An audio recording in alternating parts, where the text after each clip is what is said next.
ናቲ አባቱ ወገቡን ብሎ ገላገለው። እስከ መቼ ነው ሰዎች ባንተ እየተሰቃዩ የሚኖሩት? የእናቴ አልበቃ ብሎ ደግሞ ትሁትንም እያሰቃየሃት ነው አይደለም? ይሄንን ስቃይ ቆሜ መቋቋም እያየው አልችልም። ስለዚህ አንተ ዋጋህን ማግኘት አለብህ ብሎ እንግዲህ አባቱን ጀርባው ብሎ ደፍቶ ትሁትን ይዞ እንግዲህ ለማምለጥ ሞከረ ማለት ነው። እንግዲህ ትሁት ያለችበት በጣም አጣብቅኝና አሳሳቢ ውስጥ ነው። እንደዚህ ስቅስቅ እያለች እያለቀሰች ትገኛለች ማለት ነው። እንግዲህ በማይመጣው መጣባት። ናቲም ደግሞ ይሄ ሰውዬ እኔ ራሴ ዋጋውን ሰጠዋለሁ፣ ትሁት ምንም ነገር አትፍሪ፣ እመኝ፣ የምሬን ነው የምልሽ፣ ዋጋ አስከፍለዋለሁ። እኔ ናቲ አይደለሁም እስከ ዛሬም ዝም ያልኩትኝ እናቴ አለች አልሽኝ፣ እኔ ግን በህይወትን መኖሯን ነገርሽኝ እንጂ ባይኔ አላየዋትም። ስለዚህ እሷን እስከማያት ብዬ እንጂ እገለዋለሁ እያለ እንግዲህ ከዛ በኋላ ናትሻ ተረጋጋ እንጂ እንደዚህ ሆነህማ ነገሮችን ማበላሸት የለብህም። እኔ ያለሁበትን አታውቅም እንዴ? ህይወቴ እኮ አደጋ ላይ ነው። እባክን ተረጋጋ። እንዴት ልረጋጋ? ትሁት አንቺን እንደዚህ እያደረገሽ እያየው መረጋጋት አጣውቦ አልቻልኩም አላት። ከዛ በኋላ ተረጋጋ ናቲ፣ እኔ በማይመጣው መጥቶብኝ በቤተሰቦቼ አስፈራርቶኝ ነው እንደዚህ የሆንኩት። ቢሆንም ትሁት እዚህ ቤት እኮ ገዝቶሽ አይደለም። በ2 አመት ብትፈርሚም ደግሞ አሞኛል ወይ ቤተሰቦች ታሟል ብለሽ መሄድ ትችላለሽ። ስለዚህ እንደፈለገ መብት አለሽ። እሱ ማን ነው መብት የሰጠው? ሚስጥሬን እንዳታወጪ። እንደገና ደግሞ ናትሻ አሁን አባትህ ያለኝን ነገር ስትሰማ ምን አይነት ውሳኔ እንደምትወስን በእርግጥ አላውቅም። ደግሞ ምን አለ?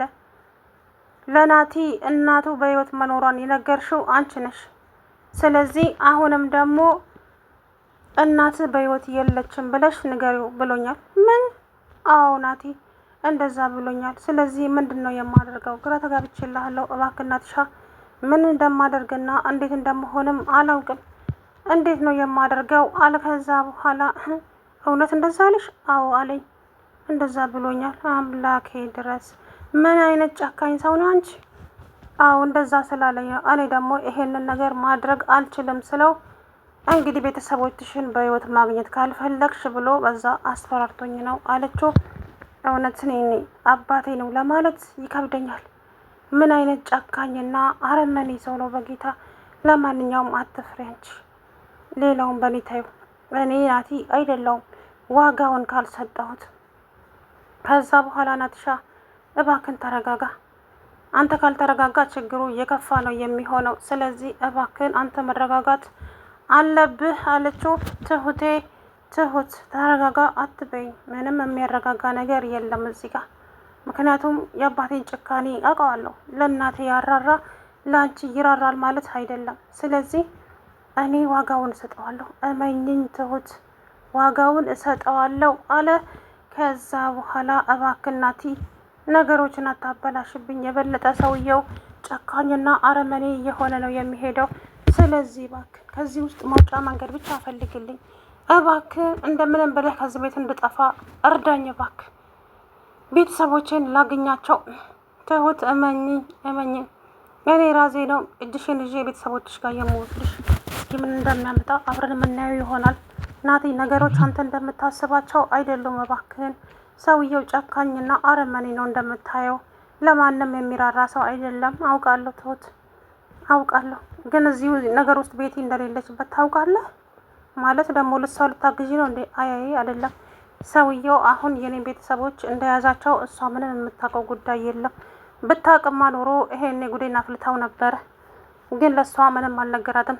ስጠይቀውም ደግሞ በቃ እኔና እሷ ችግራችንን እንፈታዋለን፣ አንቺ በዚህ መሀል አትግቢ ነው ያላት። ስለዚህ እቅዱ እየሰፋ ቢሆን ነው አይደል? እናም ከዚህ በኋላ ታየው ስለሱም ሆነ ስለማንም እኔ ራሴ ነኝ የማውቀው። እያንዳንዱ ሰው ቅጣቱን ማግኘት አለበት። እናቴን እንደዚህ እንደተጫወተባት ደግሞ የእናቴ አልበቃ ብሎ እኮ ደግሞ ባንቺ መጣብኝ አይደል? እሰራለታለሁ፣ እመኚኝ፣ ዋጋ አስከፍለዋለሁ፣ አልለቀውም። ናትሻ እባክን ተረጋጋ አትበይኝ ትሁት። ምን የሚያረጋጋ ነገር አለና ልረጋጋ? ትሁቴ አታዩም እንዴ ይሄንን ጨካኝ ሰውዬ? ቆይ እንዴት እንደዚህ ያደርጋል? ቆይ ለምን እንዴት ሲል እንግዲህ ናትሻ ያዙ ይልቀቁኝ አለ ማለት ነው። ናቲ ተረጋጋ። በመጀመሪያ ደረጃ አልረጋጋም ትሁት፣ ምንም ነገር አልረጋጋም። ምንም የሚያረጋጋኝ ነገርም የለም። ስለዚህ ሰውዬ ተገቢውን ቅጣት ማግኘት አለበት አላት።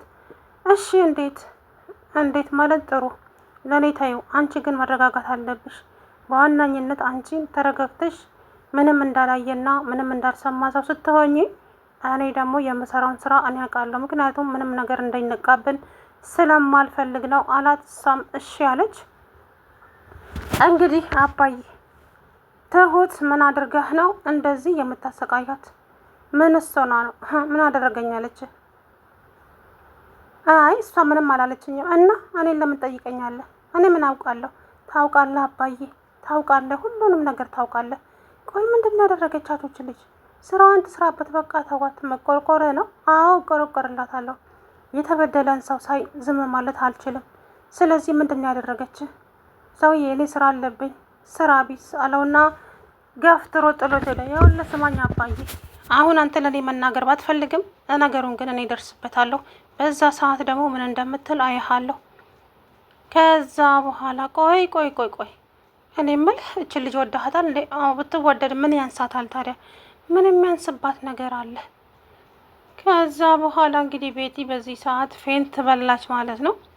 አንተ ግን አታፍርም? ለክብር አትጨንቅም እንዴ? ምን ማለት ምን አይነት ክብር ባክሽ? እንዴ ክብር ማለትማ ለራስ ነው። እንዴት ራስን አታስከብርም? ቆይ ምን ማለት ነው? ከሰራተኛ ጋር አዘርበክ ሰራተኛ ትበይ ባክሽን፣ ከማንም ትበልጣለች። ሰራተኛ ስድብ መስሎ ከታየች ተሳስተሻል ወይዘሮ ቤቲ። ለማንኛውም ትሁት የኔና የኔ ብቻ ናት። ማንም ሰው ሲናገራት ማንም ሰው እኛ እኮ በማያገባሽ ነገር አትግቢ፣ እንደገና ደግሞ ስራሽን ብቻ አርፈሽ ስሪ አለ እንጂ እኛ ምን የሚያደረግናት ነገር የለም። ስለዚህ ስራዋን በአግባቡ መስራት አለባት፣ በማያገባት ነገር አለመግባት። ከዛ ውጪ እኔና እሷን ምንም የሚያገናኘን ነገር የለም ማለት ገዙ። ከዛ በኋላ አቶ ገዙ ኧረ ጉድ! ጭራሽ አቶ ገዙ አልከኝ? እነት ስም አይደለም እንዴ? እሺ አባዬ። አቤት። በቃ ትሁትን ታዋት፣ አንተም ሆንክ እቺ ሚስትህ ትሁትን ታዋት። በቃ እንዴ ምን ታደርጋችሁ? ከዛ በኋላ እሺ ብሎ ወጥቶ ሄደ። ነገር ግን ሲመለስ እንግዲህ ትሁትን እየሰደቧትና እያንቋሸሿት እንዳልሆነ እያደረጓት ደረሱባቸው። ከዛ በኋላ ናቲሻ ምንድን ነው እሱ ይሄ ነገር? ቆይ ምን እየተደረገ ነው እያለ ናቲ ከዛ በኋላ በር ስር ቆሞ እያዳመጠ ነበረ። ከዛም ዞር ሲል ትሁት ቤተሰቦችሽን በህይወት ማግኘት አትፈልጊም እንዴ አላት። አረ እፈልጋለሁ እኮ ቤተሰቦችሽን በህይወት መፈለግ ከፈለግሽ በማያገባሽ አትግቢ፣ ለናቲም ደግሞ እውነታውን ንገሪው አላት። ምን ብዬ ነው የምነግረው እውነታውን? ቆይ እንዴት? ምን ብዬ? አረ በፈጣሪ ለእኔ የምዘንልኝ እንጂ ሰው በህይወት ያለችዋን ሴትዮ እንዴት ነች ሞታለች ብዬ የምነግረው? ተስፋ እኮዋለሁ፣ ተስፋ ሰጥቻለሁ። አይመለከተኝም፣ ያልኩሽን ብቻ የምታደርጊ ከሆነ አድርጊ፣ አለበለዛ ግን የራስሽ ጉዳይ ነው አላትና ጥሏት ሄደ። አምላኬ ድረስ! አረ ምን ጉድ ውስጥ ነው የገባሁት? ቆይ እንዴት ነው የማደርገው? እንዴት ንስ ነው ከዚህ ሰውዬ ጋር የምገላገለው? እባክህ አምላኬ እርዳኝ እያለች ለቅሷን ቀጠለች ማለት ነው። እንግዲህ በስተመጨረሻም ናቲ ሁሉ ነገር መቋቋም አቃተው። ይሄን ነገርማ ዝም ብዬ እንትን አልለውም። ይሄ ሰውዬ ተገቢውን ቅጣት ማግኘት አለበት። አዎ ናቲ ወስን ናቲ እያለ እንግዲህ ናትሻ አባቱን አንድ ጊዜ መጥቶ ጀርባውን ላስ ሲያደርገው በያዘው ዱላ ሰውየው ሄዶ ዝርር አለ ማለት ነው። ከዛ በኋላ ትሁት ራሷን ይዛ ምንድን ያደረግከው? ለምንድን ነው እንደዚህ ያደረግከው? ቆይ እንዴት? ለምንድን ነው ሰውየውን እንደዚህ ያደረግከው? ታዩ መሞትም ሲያንሰው ነው። መሞት አለበት ይሄ የማይረባ ሰውዬ። ጭራሽ በማይመጣ እኮ ነው የመጣው። ከዛ በኋላ እንግዲህ አረ ናቲ ተረጋጋ እባክህ ሰውዬ።